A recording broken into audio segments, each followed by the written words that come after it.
Bonjour ou bonsoir, tout dépend à quelle heure vous écoutez ce podcast de l'Odigimédia. Notre chroniqueur invité, Aziz Boussetta, partage son avis et ses réflexions dans un article qu'il a intitulé « La France de Monsieur Macron est-elle toujours une démocratie ?» Alors écoutons-le dans ce podcast.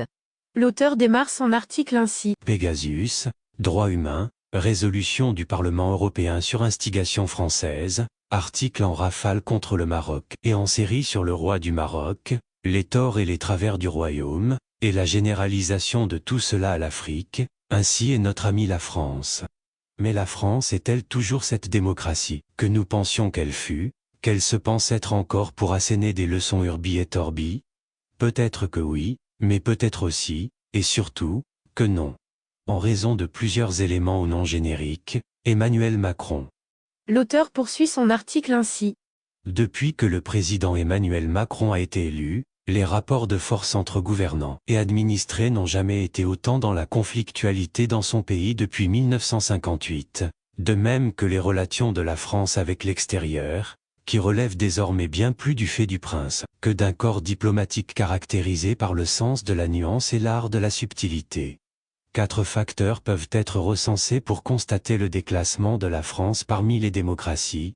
Premièrement, la politique du passage en force permanent.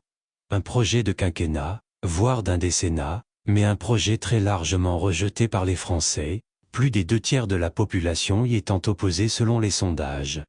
Mais cette réforme sera tout de même votée, au terme d'un artifice constitutionnel, puisque le gouvernement n'a pas de majorité, et de moins en moins de légitimité. Une réforme sociétale qui changera la vie des Français, et qui sera appliquée en dépit de l'opposition de la grande majorité des Français et de la majorité des parlementaires. Une réforme qui passe malgré l'opposition de la rue, et sans l'assentiment des élus du peuple. Un passage en force et tout en mépris, comme d'habitude, désormais emblématique de la politique générale suivie en France. La révolte gronde, les gaz lacrymogènes aussi. Deuxièmement, l'indépendance de la presse en recul. Journalistes suspendus, journalisme orienté, éléments de langage distillés par le président lui-même, aide de 30 millions d'aides à une presse devenue dépendante et donc obéissante, avec la guerre en Ukraine, les médias russes sont purement et simplement suspendus, et toute personne ayant une opinion différente de la doxa ambiante est systématiquement bannie des télévisions publiques ou privées. Le traitement de l'islam et de la situation en Israël répond à une panoplie d'éléments de langage convenus et tout contrevenant est aussitôt traqué et ostracisé. Et la même chose se produit pour d'autres thèmes, comme par exemple les débats autour de la communauté LGBT. Enfin, il est de plus en plus rare de trouver des personnes débattant sereinement de la diplomatie macronienne et des revers subis en Europe, en Afrique et dans l'Indo-Pacifique. Troisièmement, la répression systématique de toute contestation. Tout le monde garde à l'esprit le comportement des forces de l'ordre lors de la crise des Gilets jaunes, avec usage systématique d'armes suavement qualifiées de sublétales, 24 éborgnements, 5 mains arrachées et 11 décès directement ou indirectement liés aux heurts entre une police majoritairement masquée et des manifestants brutalement traqués. L'ONU s'inquiète, l'Europe s'émeut. Depuis, toute manifestation impliquant l'intervention de forces de l'ordre se solde par des usages disproportionnés de la force au point que cela crée une large polémique sur la place de la police dans la cité et ses techniques aujourd'hui devenues un comportement normalisé, voire normatif. La violence légitime est devenue la violence routinière. Quatrièmement, l'éclatement pensé de la scène politique. Avant même que le président Emmanuel Macron ne soit élu, en 2017, la technique utilisée par son camp était de favoriser l'affrontement des 2 grandes familles politiques qui ont marqué l'histoire politique de la Ve République. Débaucher les uns, intéresser les autres, jouer les antagonismes des uns contre les autres et affaiblir tout le monde. Au final, une classe politique tétanisée, qui s'ouvre en conséquence sur des extrêmes développant un discours toujours plus extrémiste, radical et radicalement exacerbé. Tout pays connaît ses difficultés et ses contraintes, mais toute politique dépend de celles et ceux qui la conçoivent et la mettent en règle, puis en place. L'auteur mentionne ainsi. Depuis 10 ans et avec les mutations du monde et les évolutions de ses enjeux, les histoires nationales s'accélèrent, mais les pouvoirs politiques essaient de s'adapter aux réalités.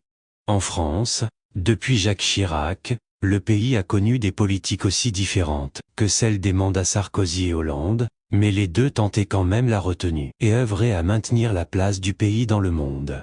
Aujourd'hui, les équipes entourant Emmanuel Macron ne sont pas réputées pour leur expérience et leur maturité, encore moins pour leur propension à se mettre en doute et consulter.